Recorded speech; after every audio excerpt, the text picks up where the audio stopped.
I was in the dental field for about a year working administrative side, and I just kind of figured that it was in my best interest to kind of further my education and kind of become a bigger part in the office. I never thought that I would be someone that would be in the medical field. That was something that was a little bit more intimidating to me.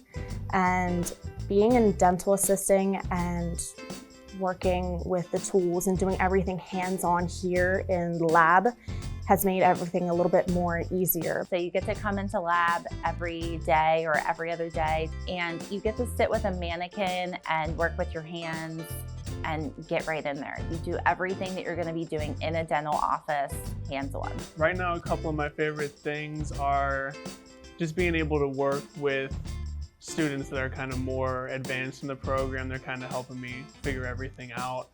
Just kind of learn like the intricacies, the more complex part of the dental world that I didn't really know existed just from working in the front desk. But I think pretty much everything that I've learned has been pretty cool. I love sharing all the little stories from the office that I have, the good, the bad, the ugly, the dirty, the gross stories that I've incorporated. I practiced in dentistry as a dental assistant and then an expanded functions dental assistant for about 16 years.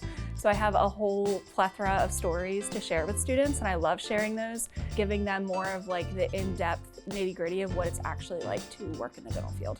Say my advice for anybody thinking about it or wanting to be a dental assistant is just to try it. All you can do is try, and I think once you kind of put your foot in the door, you'll be ready to go. You'll love it, because that's what I did. I was kind of nervous at first, but now I'm like gung-ho, ready to go. You don't really have anything to lose, at least give it a try.